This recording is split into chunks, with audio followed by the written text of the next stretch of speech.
Ese informe policial fue adoptado mediante la resolución W011268 del 6 de diciembre del 2012 y empezó a regir a partir del 1 de abril del 2013.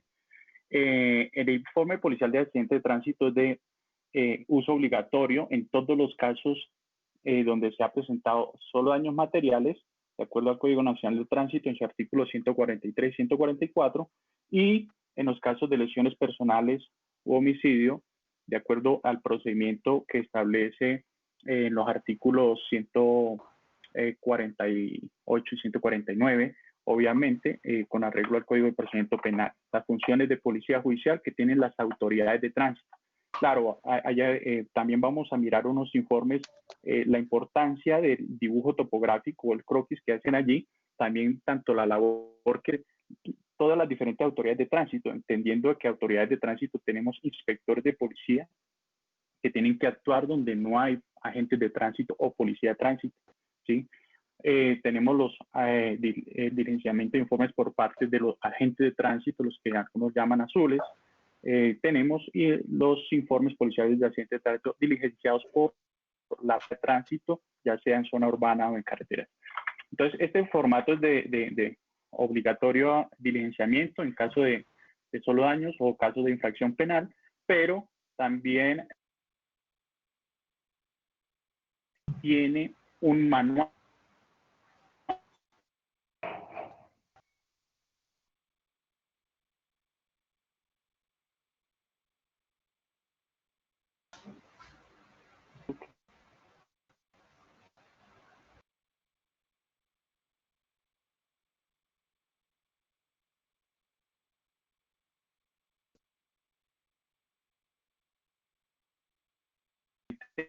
si el accidente se presenta en un lesionado y además hay daño, entonces simplemente la autoridad de tránsito va a marcar con heridos, hay un clima que ha fallecido y lesionados y daños materiales, pues se marcará con muertos.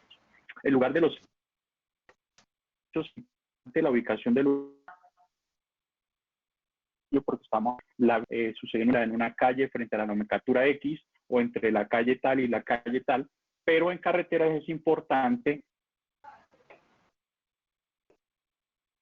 kilómetro. ¿Cuál es el de vía? Si es una principal, tiene obviamente que igual nosotros en carretera cuando vamos por ciertos sitios nos podemos identificar con el poste de kilometraje o el punto de referencia en carretera como el que estoy presentando en este momento, donde tenemos que el nombre de la vía es la ruta 45A, estamos en el tramo número 6 y el kilometraje 72.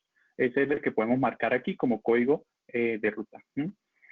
Y también importante porque hay vías secundarias o terciarias que de pronto tenemos la vía del municipio X a la vereda o entre otros datos, importante las coordenadas geográficas que las podemos obtener con el navegador GPS, ya sea con del celular o si tiene un navegador GPS de carreteras o inspector de policía, para que registre la latitud, ¿sí? Y la longitud, las coordenadas geográficas.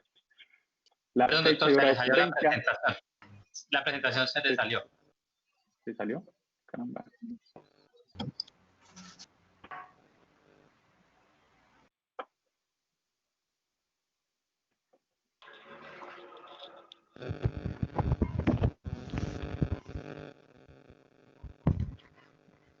¿En este momento se está viendo nuevamente? No, todavía no se ve. Entonces, a ver, entonces, compartir. Ah, ok. Salió de compartir pantalla.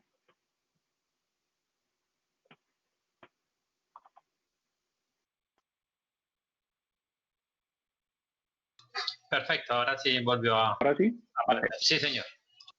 Bien, entonces tenemos fecha y hora de ocurrencia del accidente, fecha y hora de levantamiento, la clase de accidente, la casilla número 5. Solo se marca el primer impacto y los otros impactos que se hayan presentado simultáneamente se registran en observaciones. ¿Qué clase de accidente es?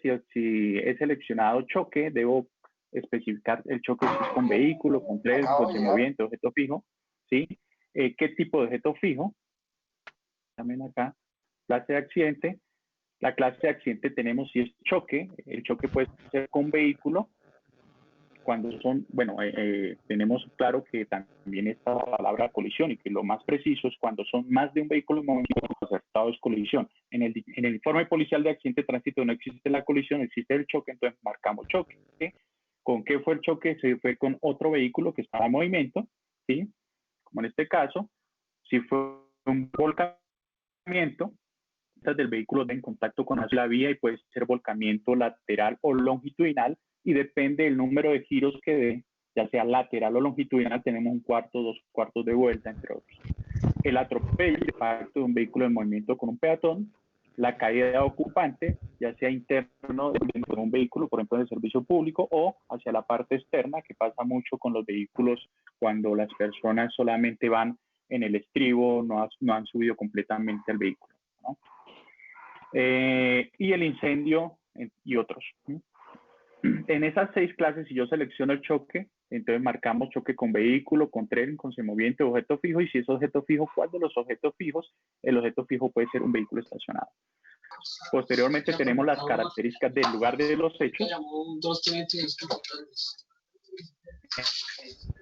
Hechos, vamos a ver si es un área urbana y también el sector, si es residencial, industrial, comercial. ¿Por qué?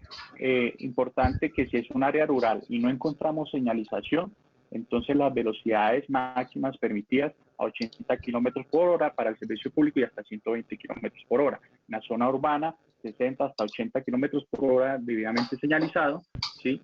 Pero si es residencial, sabemos que si el sector es residencial, es una zona escolar, entonces la velocidad máxima permitida es de 30 kilómetros por hora, que esto es lo que más se busca también con el tema de si iba o no acceso a velocidad al vehículo y además si iba superando los límites de la velocidad máxima permitida, analizamos la evitabilidad del accidente. ¿Qué pasaría si, por ejemplo, en un momento del impacto con un peatón, el vehículo iba a 50 kilómetros por hora, pero la zona es escolar? ¿Qué pasaría si el conductor del vehículo al momento de percibir el peligro hubiera viajado a 30? ¿Cuál es la distancia máxima para detenerse a 30 y haber evitado el accidente contra el peatón? Luego tenemos el diseño de la vía, si fue en una glorieta, en un paso elevado, climáticas, características de la vía. Por ejemplo, cuando yo estoy en una intersección, 2 vehículos viajan por vías diferentes, uno por la calle, el otro por la carrera, entonces ustedes pueden observar que en la parte, por ejemplo, del ítem 7.1 en geométricas, en la parte superior dice vía 1 y vía 2. La vía 1, ¿sí? Esa columna izquierda que ustedes observan va a ser para la primer vía que se anote. Disculpen, no hay audio. En el informe. ¿No me escuchan?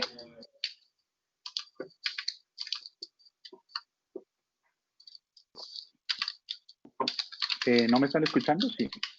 Sí, señor, sí se le escucha. Sí, sí se le escucha. Sí, doctor, sí lo Entonces, escuchamos. es problema Sí, del señor que ingresó ahora. Entonces, en este momento, si la vía, por ejemplo, yo registré en la casilla número 4 del informe, cuando ustedes lean un informe de accidentes, ustedes observan que el policía registró calle cuarta con carrera décima. La vía 1 va a ser la primera que se registró, que es la calle cuarta. Entonces, la vía 1 es la que se va a registrar en la columna izquierda y vamos a decir si la vía 1, la calle, es recta o curva.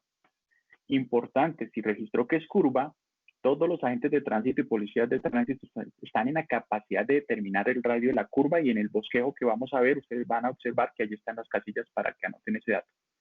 Si es plano o pendiente, si es pendiente también deben obtener el porcentaje de la pendiente o el grado o el ángulo de la pendiente. Estos son importantes porque, primero, con la curva yo puedo determinar cuál es la velocidad crítica en curva, la velocidad máxima, la que puede circular un vehículo con ese radio de curva.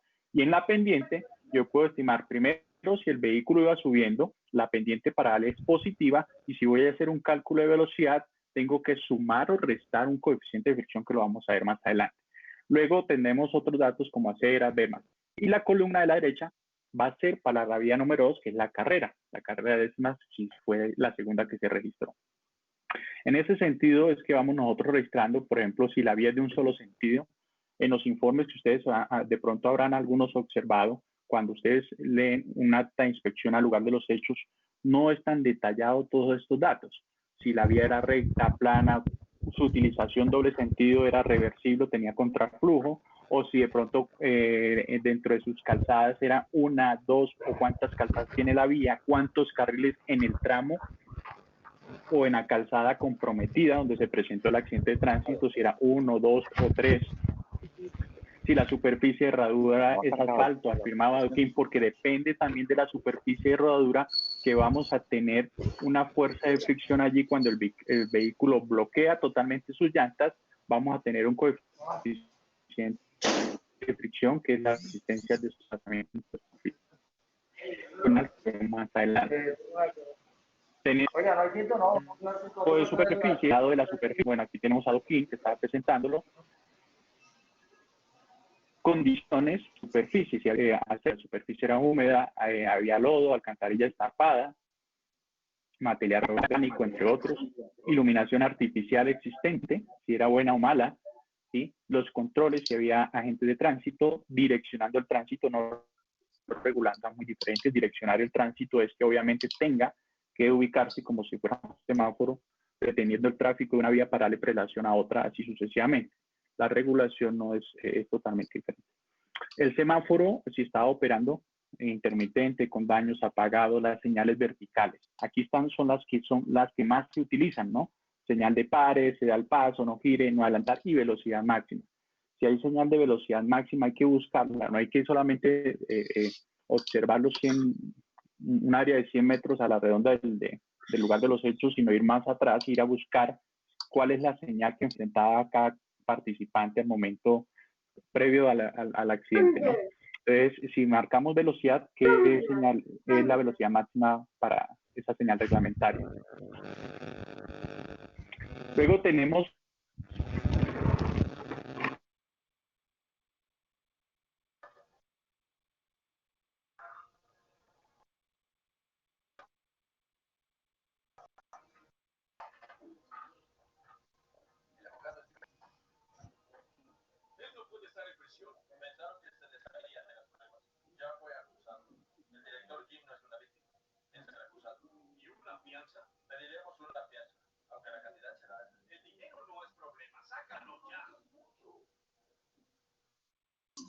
¿Se escucha? Así toca que no me escuche. medios para hacer reductores de velocidad, como los tachones o los estoperoles o las tachas, ¿no? Vemos aquí tenemos el estoperol, las boyas son más grandes, el tachón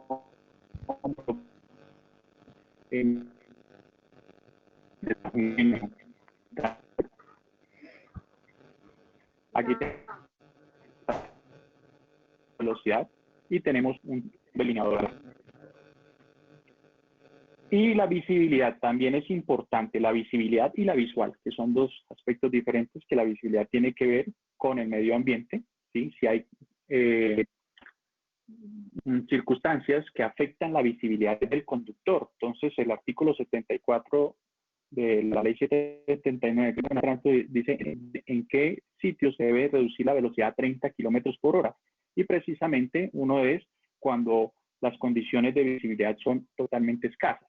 Claro, si un conductor manifiesta que va de noche, no hay iluminación artificial, no significa que la visibilidad sea escasa, porque tiene las luces de su vehículo, ¿no? Que son artificiales y tiene una distancia para poder observar a un peatón, por ejemplo, con ropas oscuras se puede ver aproximadamente a 80 metros, ¿sí? Pero ¿qué sucede? Que el problema no está en solo la distancia a la que se puede ver, sino el tiempo que transcurre desde el momento en que lo percibe hasta que lo alcanza, ¿sí? Que eso depende de su velocidad y obviamente estar atento a las condiciones de los demás actores viales. Tenemos las obstrucciones a la visual. Si hay obstrucciones a la visual, tenemos casetas, construcciones, vallas. ¿Qué hay alrededor? Por ejemplo, pasa mucho en las intersecciones. Un accidente que se presenta porque uno, pero es posible enfrentó, se detiene, pero no puede observar por qué, por dos circunstancias importantes. Uno, porque el ángulo que tiene de la edificación o el ancho de las aceras es muy corto.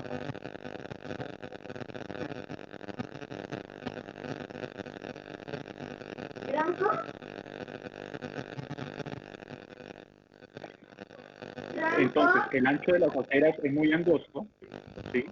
Entonces, eso significa que tiene que el conductor acercarse un poco más a la intersección, a dar la señal, incluso los vehículos tienen que alcanzar a salir de la parte frontal del vehículo para que el conductor alcance a observar si viene otro, ¿no? Entonces siempre va a haber aproximadamente 1 metro y medio, depende también de la longitud del vehículo, o la posición del conductor con respecto a la frontal de su vehículo. Esa es la distancia que él necesita recorrer para observar si hay otro vehículo. Y si hay vehículos estacionados obstruyendo la visual, pues obviamente esa información es importante analizarla para determinar si un accidente era evitable o no y si obviamente el vehículo hizo o no la detención ante la señal de pare.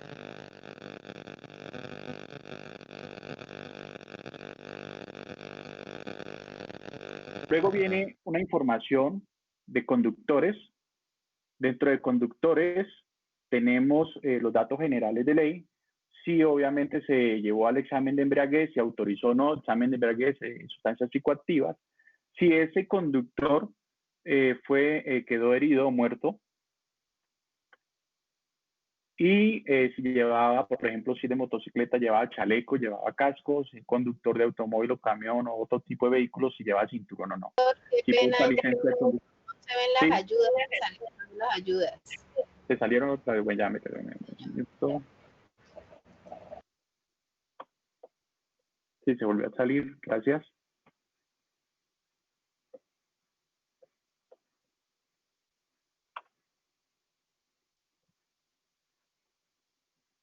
Ahora sí.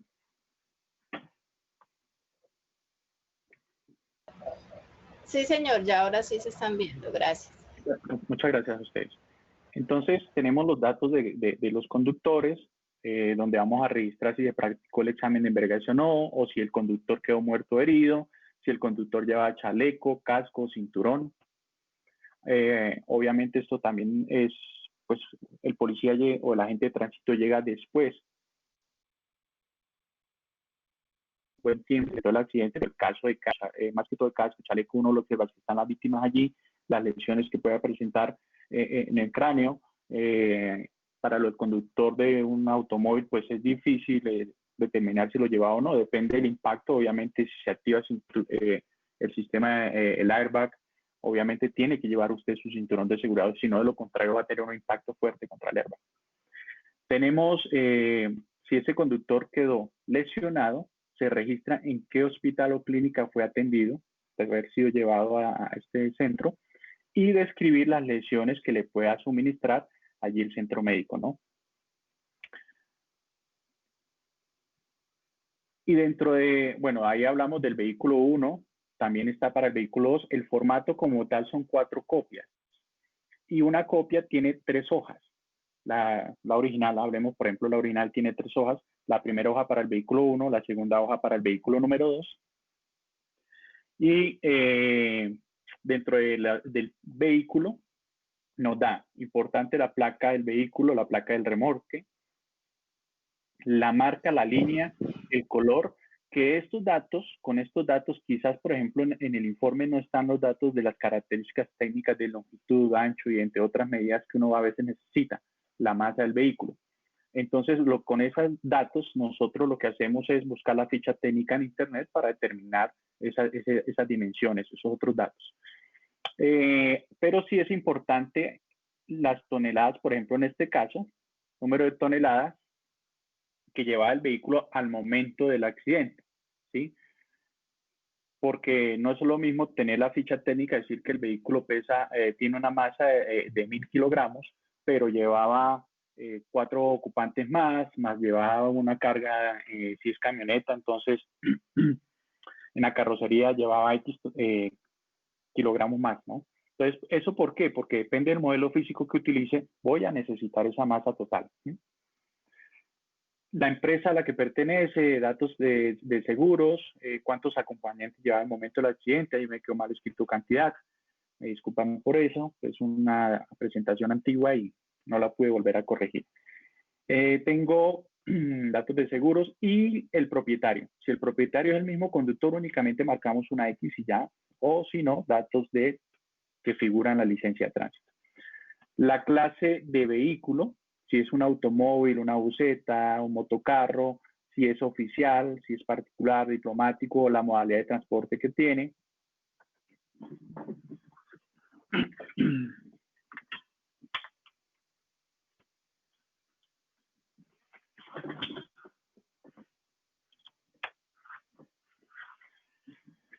Y el radio de acción viene.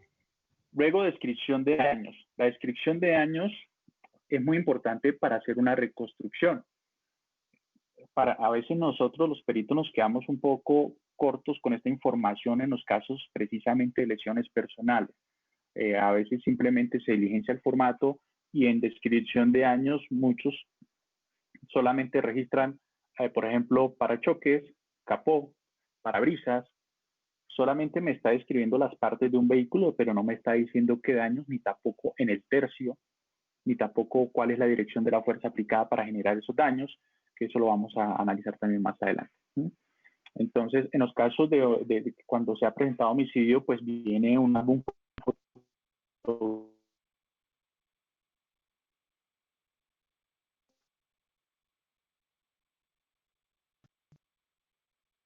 siendo también es muy básico, ¿sí? Porque solamente algunos sacan lo que son las improntas, número BIN, y de pronto marcan una casilla de que sí, que en la parte superior izquierda presenta una deformación o se encontró una mancha de sangre en tal parte, no más. Pero realmente lo que nosotros analizamos o necesitamos es determinar toda la información de la deformación que presentó el vehículo y la dirección de la fuerza aplicada para generar esa deformación, ¿sí? Y con peatones es muy crucial esa información, porque si el peatón va en movimiento, al momento de ser impactado por un automóvil, pues el peatón va a seguir en movimiento sobre el capó, por ejemplo, con vehículos de frente bajo, ¿no? ¿Y eso qué significa? Que ese movimiento, por primera ley de Newton, la ley de inercia, todo cuerpo en movimiento tiende a continuar. Ese peatón va a marcar su trayectoria del capó y va a dejar una diagonal. Y esa diagonal nos va a permitir determinar cuál es la trayectoria del peatón momentos antes del impacto. Aquí en el ítem 8.7 fallas en, pero eso sí es necesario que lo corrobore directamente ya un perito que sepa el tema sobre analizar el sistema de frenos. Entonces es importante analizar muy bien ese tema de fallas en los sistemas de seguridad activa del vehículo. Luego tenemos el lugar de impacto, que el lugar de impacto aquí es ubicar una región, la región donde se sucedió esa colisión entre los vehículos o ese impacto entre el vehículo y un peatón. Entonces, si fue en la parte frontal, bueno, aquí no está marcado, pero son por tercios y se va a hacer un registro de una sombra o se va a sombrar un recuadro. Víctimas. Entonces, el mismo formato tiene espacio para una víctima en la casilla número 9, víctimas, pasajeros, acompañantes o peatones. ¿Sí? Aquí no se va a incluir nuevamente al conductor. Es más, si el impacto fue de un ciclista y un peatón, el ciclista no se registra en esta casilla, sino en la casilla de conductores. ¿Sí? Aquí son los datos de los peatones, de los acompañantes, de los pasajeros. Si es un acompañante de un automóvil, en qué vehículo viajaba, si es el vehículo 1 o vehículo número 2, y los datos generales de ley, qué lesiones presentó, dónde fue atendido, si lleva cinturón, casco, chaleco. La condición, si la víctima es peatón o fue pasajero o acompañante y cuál es su gravedad. Y luego pasamos a la casilla número 10, donde se va a registrar los datos totales de las víctimas, cuántos peatones, acompañantes, pasajeros y el total de heridos o muertos, incluyendo conductor. Hipótesis del accidente. Ustedes ya habrán tenido muchos informes donde se habla de las hipótesis. Las hipótesis, efectivamente, como lo dice el manual, es para, o sea, todo funcionario, agente de tránsito, toda autoridad de tránsito que esté conociendo este tipo de casos, obviamente está en la capacidad de hacer un análisis previo de las circunstancias en cómo se ocurrieron los hechos. Un análisis previo, ¿por qué? Porque es que el mejor lugar para hacer una reconstrucción de un accidente de tránsito es en el lugar de los hechos. ¿Sí? En ese instante. Las ayudas. Entonces, en las hipótesis, con un análisis muy objetivo, él puede colocar una hipótesis, pero una hipótesis no significa que ya sea la causa del accidente. Son hipótesis, son estudios previos que necesitan que sea corroborado de una manera más técnica y científica aplicando ciencia, porque estamos en un accidente de tránsito donde son unas masas que están en movimiento y aquí aplica la física mecánica. Entonces, en la física mecánica vamos a analizar unas posiciones relativas. Esas posiciones relativas se basan en unas deformaciones o en unas lesiones y con base en las posiciones relativas y unas posiciones finales vamos a reconstruir ese post-impacto y asimismo el pre-impacto. Luego velocidades, cuál es la dinámica, cuáles son las fuerzas aplicadas para poder estimar realmente por dónde viaja cada vehículo. Por ejemplo, no necesariamente un vehículo que tenga posición final no significa ir dentro de su carril. Entonces, vamos a verlo más adelante. Luego tenemos, dentro de hipótesis del accidente van a existir unos códigos, ¿sí? Para el conductor, en el manual de licenciamiento de informe de accidente de tránsito están allí los códigos. Ese manual se puede descargar en la página web del MINS. Está el código que son empiezan con el número 1, son de 3 cifras, 116 exceso de velocidad, 121 no mantener distancia de seguimiento, 112 no respetar señales. Datos del vehículo. Perdón, si la hipótesis es atribuible al vehículo, o sea, si hay una falla mecánica en alguno de los sistemas con el del código 201, 200. De la vía van con el código 300, 301 huecos en la vía, 302, etc. Si la hipótesis es atribuible directamente al peatón, entonces son los códigos 400, ¿sí? Y del pasajero tenemos códigos 500. Otra, entonces si es para el vehículo y colocamos otra, por ejemplo está el código 157, yo debo especificar cuál otra que no esté dentro de los códigos del manual. ¿Sí? Tenemos datos de testigos, igual que diligencia ello también necesita que diligencia el formato de entrevista. Luego viene observaciones, qué anexos va a registrar y los datos de quien conoce el accidente de tránsito. Este es el formato general, las 2 primeras páginas. La tercera página tiene que ver directamente con el bosquejo topográfico, que es la casilla número 17 o que le llamamos croquis. No es obligatorio que en ese bosquejo topográfico se diligencie a escala, o sea, que se haga una representación proporcional, donde tenemos que, si hablo de escala, donde 1 centímetro de mi hoja va a ser igual a 200 centímetros del terreno o 2 metros, ¿sí? Eso estaríamos trabajando con una buena proporcionalidad de escala. No, eso es un croquis que yo puedo hacer esquemáticamente, tratando de conservar las proporcionalidades entre los elementos que estoy fijando allí. Y en la tabla de la derecha van a registrar todas las medidas. Anteriormente, con los formatos antiguos que logramos por fin de que, por ejemplo, en las reuniones con el ministerio cambiaran este formato, porque anteriormente solamente era media hoja de tamaño carta para hacer un dibujo. Aquí se logró tener que primero el informe no sea solamente en tamaño carta, sino tamaño oficio y obviamente que sea una sola hoja para el bosquejo topográfico. Entonces aquí se puede hacer el dibujo esquemático, se van a registrar las medidas en la tabla de la derecha, pero depende del método de medición que se haya tomado. Método de triangulación, método de coordenadas cartesianas, método radial o polar. En la parte inferior tenemos longitud de huellas, cuántos metros, cuántos centímetros y qué tipo de huella. Y los datos de quien elabora ese dibujo como tal. Y aquí van a observar también la parte inferior derecha las coordenadas en longitud y latitud, coordenadas geográficas, la escala, si llegó a ser la escala, generalmente nosotros enseñamos a que se realice, que es una forma rápida, solamente de práctica hacerlo a escala, porque vamos a tener un dibujo proporcional.